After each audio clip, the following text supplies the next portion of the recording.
Hey guys, it's Jane. I am a watercolor artist, and today's video will be a bit different than the usual tutorial, and it's not gonna be scripted. I mean, my voiceover is not gonna be scripted. It will be a very laid back coffee time painting session. So I want you to be prepared for what's coming, and the best way I think you could watch this video with me is to grab your watercolor paper, your brushes, pencils, or anything that you like to do and have at hand, and just join me, because this is gonna be a painting session, the painting session that's gonna take almost half an hour.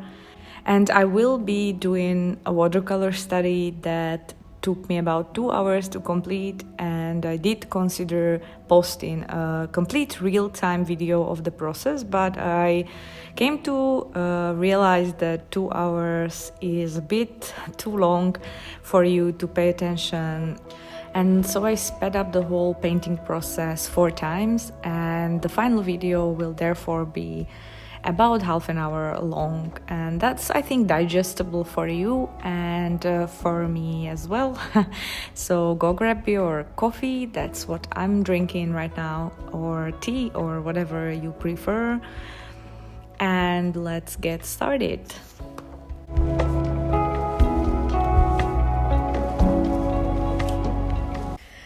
And 30 minutes is a lot of time that I have for talking, so I thought I'm gonna talk about my process for a bit, and then maybe talk about how I'm currently handling the situation that the whole world is in right now, and that is very hard for every artist. So I'm gonna chip in with my little point of view, and I wanted to also warn you, and I'm sincerely hoping that your ears won't fall off after watching this video, because I am very rusty when it comes to being fluent and speaking in English, and I could use a lot of practice, which is what I'm doing at the moment. And I even appreciate myself that I'm completely okay with going through this and making a fool out of myself, because sometimes it just gets awkward listening to myself talk. And well, I hope that you'll get everything that I'm trying to communicate clearly, and I'm getting better, I think, and let's hope that this will develop into some serious fluency in the future. All right, so more about my process now. This study is pretty new. I painted it a few weeks ago after the crisis already started, and made a couple of drawings and doodle some kinds of explorations in my sketchbook to include the face mask. I really wanted to reflect on that. And I must say it looked a bit better in my sketchbook, and it's too bad that I did not show the initial sketch to the camera. And what exactly I found to be better executed in my sketchbook was the face. And I don't know what's wrong with me lately. I can't draw anything that looks proportional or correct. It's just I'm even embarrassed looking at it now, because I would notice this kind of mistake with the face being really crooked, and I would check twice before starting to paint, but for some reason I didn't. Maybe I just didn't have a good day or something. And this is one thing that your paint and coloring, no matter how great it would be in the end, will never compensate for if you draw the face as crooked and weird as I did. And it's a shame, because I really like the way the play of the colors surrounding the face, and I could paint this for the second time. Maybe I even will, and do it right that time. After I finished the painting, I scanned it and tried to use liquify filter on the face in my Photoshop, and it looked much better. I don't know what was I thinking, but it's just not right. And I need some practice drawing, because that's not my comfort zone. Pushing and moving paint around, especially watercolor, that's something that is my comfort zone, more or less. But drawing is something that I'm dreadfully sometimes even avoiding. I do avoid practicing, and it's just kicking me back in my butt over and over again, because that's the very essential thing to learn, to have the proportions correct. And I'm even really considering starting a serious challenge when I will draw for at least 3 or 4 hours a day, just to get better and push through this. And now it's the perfect time to do that. So hopefully there will be no more embarrassment in the future. And I don't think I'm a dreadful perfectionist in this case. I think it's useful to show you even the painting that I consider being let down or not so great, especially because those are the mistakes that are very useful to learn from, and they serve exactly that purpose. And I find it very helpful to check back and see what I've done wrong, and just fill myself with the resolve to change things from then on. Back to my painting process for a bit. I used my new pencil for sketching and a completely new paper that I was not used to. And the combination kind of surprised me. You might have noticed that my first wash of paint completely erased all the marks that the colored pencil did, and that was a surprise, because the pencil that I was using was a mechanical pencil by Pentel with colored lead, and it's just I had to order it on Amazon because I saw some other painters working with it, and I thought, wow, that's so cool. I've never seen such a thing like a mechanical pencil with colored lead in Slovakian stores, and I must have it. So I ordered it, and I love it. Until this day, I have all these colored pencils always with me, and I love to use them.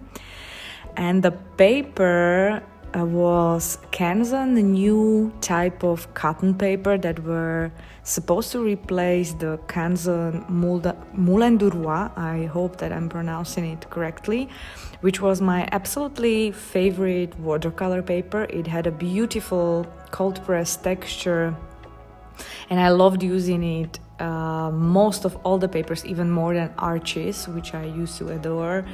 And they stopped making the Moulin du Roi and replaced it with a paper called Heritage. I think you might have already know it, or I've seen some reviews, so I know that artists that work with watercolor already use that paper. And just for a test round, I ordered the cold press version of it, and it's nothing like the Moulin du Roi. I'm not saying it's bad, but it has completely different properties and very different texture than the first one had.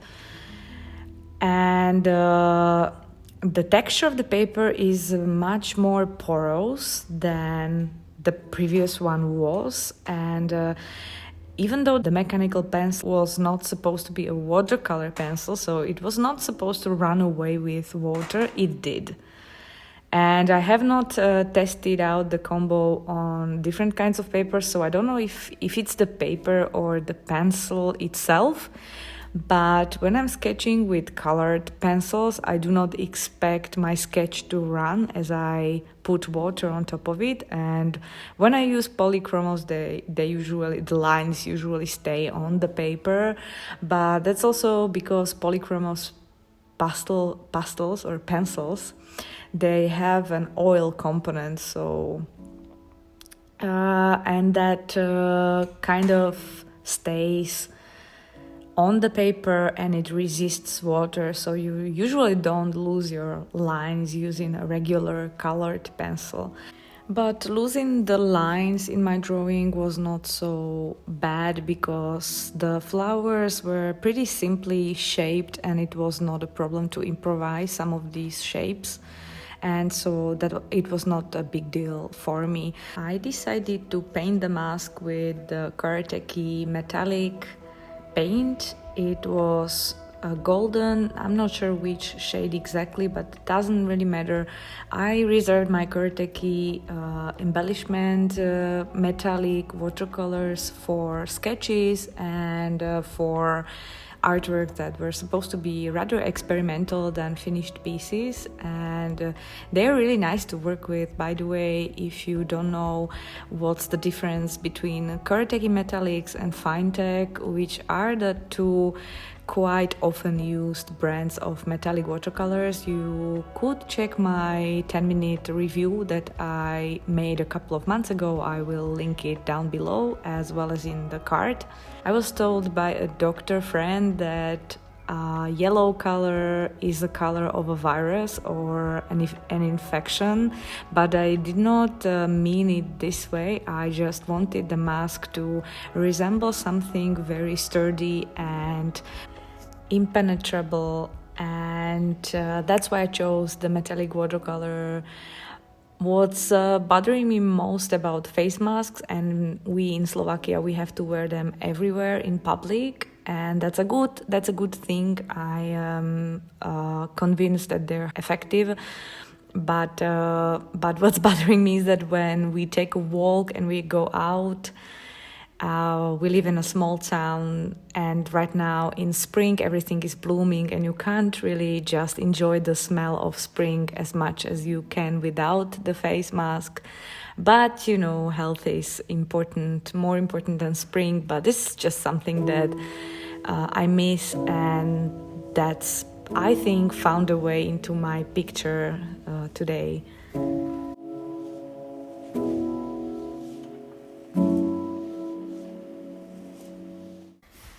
So I might have mentioned a couple of things that I actually do for a living in the past videos or vlogs, but I think I mentioned very little, and the situation with me and the way I work developed much over the past 2.5 years.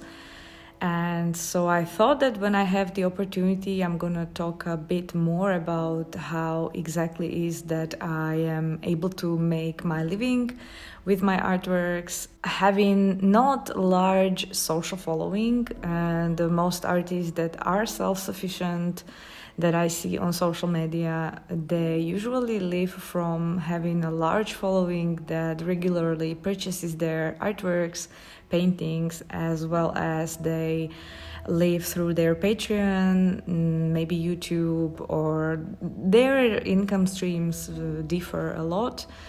And I bet this model doesn't experience as many troubles during this particular crisis. I'm sure there are some restrictions, or maybe the income is a bit lower, but they're surely able to sustain themselves even at this very moment. But my model of being a self-sufficient artist is a bit different. About 2.5 years ago, I opened watercolor classes in my studio in Slovakia, and they slowly became the source of most of my income every month. And this also affected the way I do things and my presence in social media as well, and basically everything.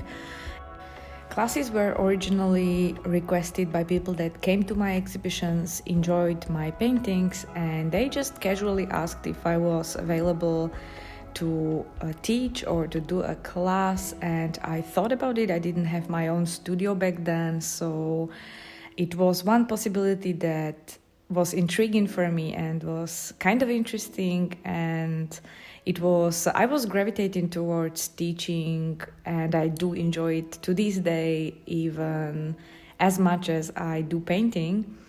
And it developed slowly from having 5 people in the class to having full classroom, up to 14 people actually, which is a lot.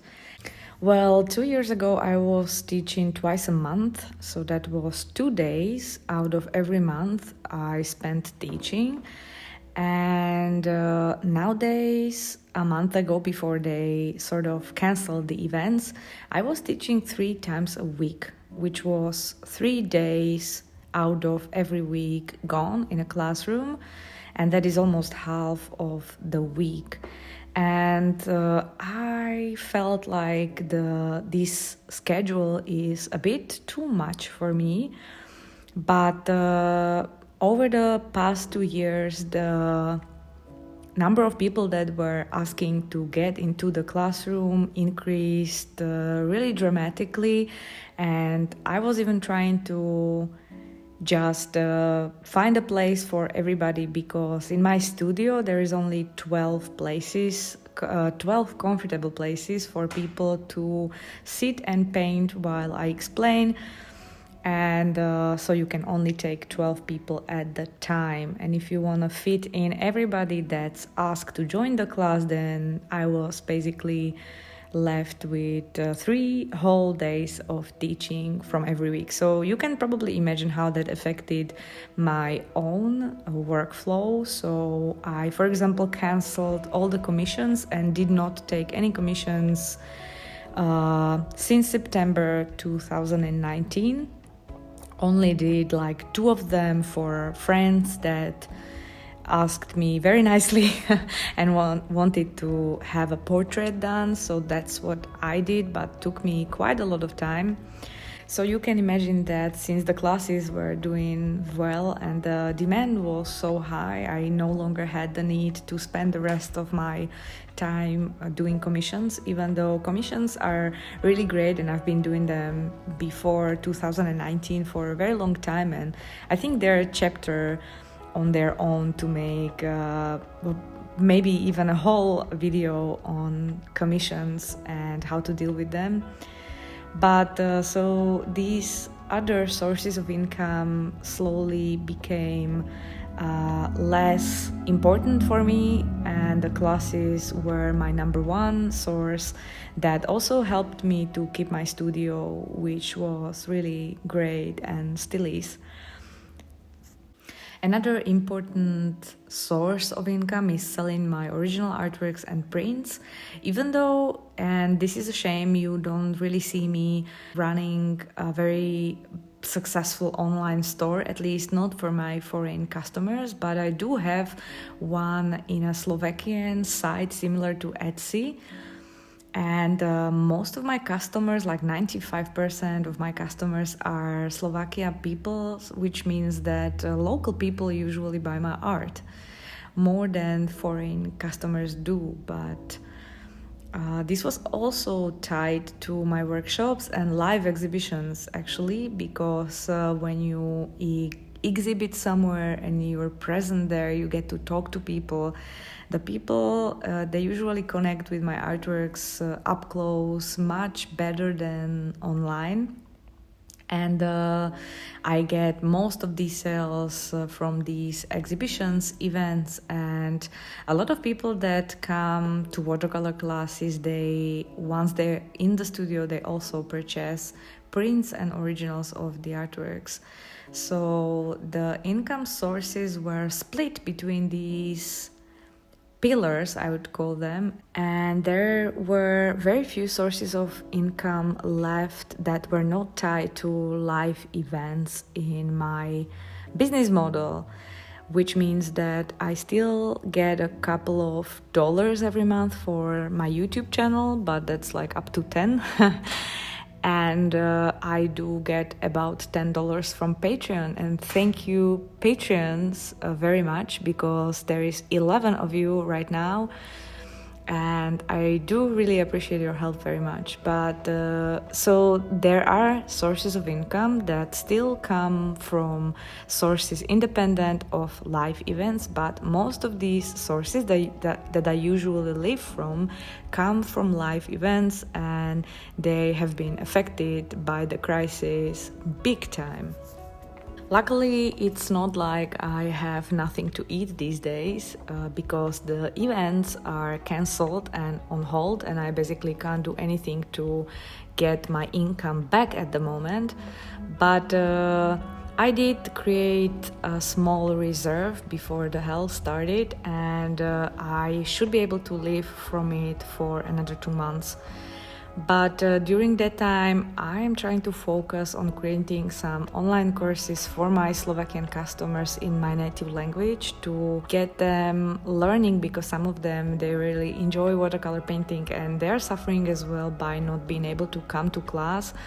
And they did form friendship with other members of the class, and yeah, we all miss each other. It's not just about the income. But I did have a small panic attack during the first week of the crisis when they announced that all the events will have to be cancelled. And I could not imagine having an empty weekend, first of all. Second of all, customers that were not fulfilled, and that's just didn't happen ever before. I don't even remember ever canceling a workshop, and that was something that I was not expecting. In the end, the situation is also quite positive in many aspects that I try to realize every morning and just work with what I have, because before I did not have time to do things that I really wanted to do, which is to work on my art. That was always number one priority. But it became number two after I started to teach, and that was not quite a decision that I made. It was just how things happen. The more I taught, the more tired I was, and then I was left with very little time to practice and hone my own watercoloring and drawing skills. And despite of me not ever be quite regular with my YouTube videos, I enjoy creating this kind of content very much, guys. It is sincerely, I must say that this is something that I imagine doing more often than once or twice a week.